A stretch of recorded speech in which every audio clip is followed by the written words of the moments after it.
আলহামদুলিল্লাহ। আস্তে আমার হাঁস একটা হচ্ছে বাতে বসতে বসতে উঠে চলে গিয়েছিল, সেটা আমি একটা মুরগির মধ্যে দিয়েছিলাম। সেই মুরগিটা দুর্ভাগ্যবশত সেটাও বাত থেকে উঠে চলে যায়। পরবর্তীতে আমি ওর মধ্যে দিয়ে রাখেছি, ওর মধ্যে থেকে 7টা ডিম থেকে একটা নষ্ট হয়েছে, তার মধ্যে 6টা হয়েছে। তার মধ্যে আপনি দেখতে পাচ্ছেন 2টা বাচ্চা ফুটে বের হয়েছে সাদা কালার, আর একটা ওই দেখেন কুচুটা হচ্ছে ভেঙেছে।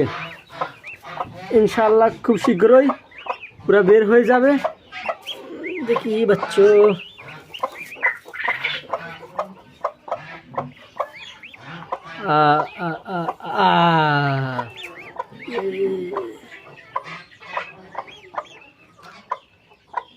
মাশাআল্লাহ,